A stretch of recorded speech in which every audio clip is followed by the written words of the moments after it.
People, तो कौन से महीने पीपल सिंचा जाता है? वैसाख। क्यों? पीपल पूर्णिमा आती कौन से महीने में? वैसाख के महीने में। तो सुबह सुबह जल्दी उठ के पीपल सिंच के आते हैं कि जिस प्रकार पेड़ों में सर्वश्रेष्ठ पेड़ कौन सा है? पीपल। उसी प्रकार सर्वश्रेष्ठ उद्देश्य एक है, लड़कियों का अपने लक्ष्य से ध्यान नहीं भटकता कभी, एकदम उस उद्देश्य में रहते हैं। तो मेरे एक फ्रेंड है, वो हंसते रहते हैं, उनके पापा फौजी साहब है। फौज साहब एक बार छुट्टी आए हुए, मेरे फ्रेंड गांव में किसी से लड़ाई वड़ाई करके आ गए कोई, तो उनके पापा ने धमकाया कि लड़ाइयां करता है, ओड़ में आते रहते हैं तेरे। ओड़ में समझते हो? ओड़ में आते रहते हैं तेरे। उस दिन तो चल गया, दूसरे दिन स्कूल से शिकायत आ गई कि टीचर के सामने बोलता है, मैम के सामने बोलता है। तो फौजी साहब को गुस्सा आया और फौजी साहब ने पीटा पकड़ के।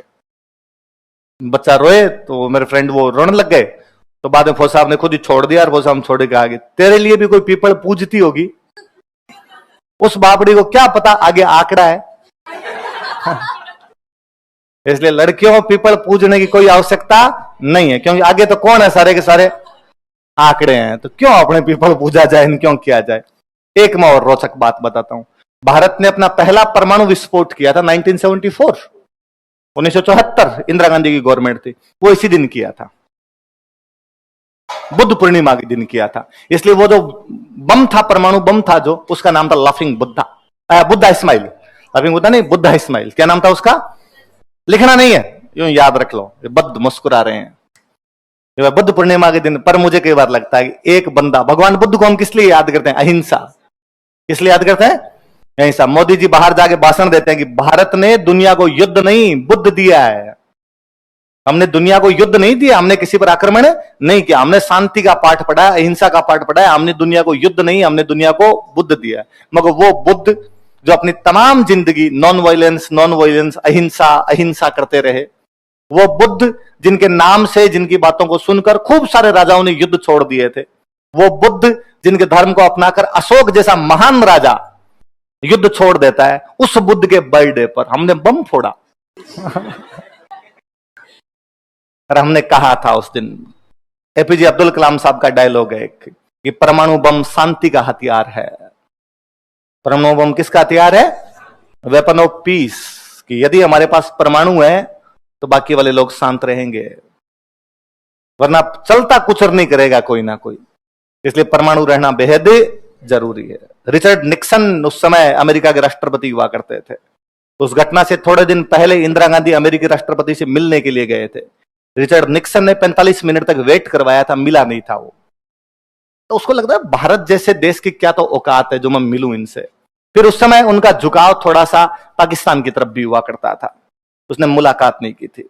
जैसे इधर पता चला कि भारत ने विस्फोट कर दिया, पूरी दुनिया को पता चला, रिचर्ड निक्सन ने कहा अभी के अभी लाइन पे लिया जाए, इंडिया वालों से मेरी फोन पे बात कराओ, इंदिरा गांधी को फोन पे बात करवाई जाए। उधर अमेरिका से फोन आया, जो बंदा फोन अटेंड कर रहा था, लाइन पे था, उसके यूं दूधनी छुट गई, उसको लगा अमेरिका के राष्ट्रपति का है।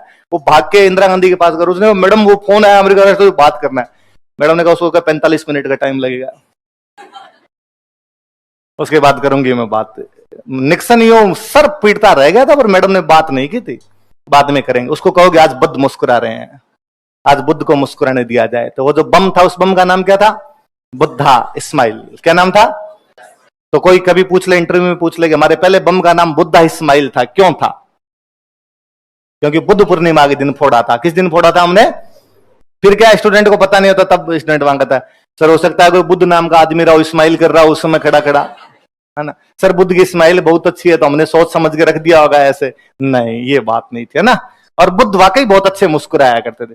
भगवान बुद्ध बहुत अच्छे टीचर हुए, वो हम बाकी टीचर के लिए बहुत अच्छी इंस्पिरेशन है, मोटिवेशन है। कि भगवान बुद्ध से जब भी कोई स्टूडेंट क्वेश्चन पूछता पर भगवान बुद्ध को नहीं आता, तो भगवान बुद्ध मुस्कुराते। इसलिए हम टीचर को यह पता चला कि आप मेरे से कोई सवाल पूछ लो और मेरे को नहीं है तो मैं क्या कर दूं। इससे क्या करता है, स्टूडेंट को लगता है कि बहुत इजी सा सवाल है ना। जैसे कोई खड़ा हुआ मेरे से क्वेश्चन पूछे, मेरे को आया नहीं, ये सवाल नहीं आ रहा, स्टूडेंट को लगता है इतना इजी है कि सर करिए, यही नहीं आ रहा होगा, सर आ गया आ गया आ गया। टीचर वापस पूछना चाहता है आ गया तो मुझे बता दे, बाहर जाके बता देना, अगली क्लास में तो बता दूं क्या होता है क्या नहीं होता है। तो भगवान बुद्ध इस मामले में बहुत अच्छे आदमी थे। जैसे आउट ऑफ सिलेबस उनसे क्वेश्चन पूछा जाता, वो क्या करने लग जाते? मुस्कुराने। तो आप कभी सवाल पूछो और मैं मुस्कुराऊं तो आप चुपचाप बैठ जाना, आप समझ जाओगे। ये नहीं बेइज्जती करने लग जाओ, अब तो बता, आज बता।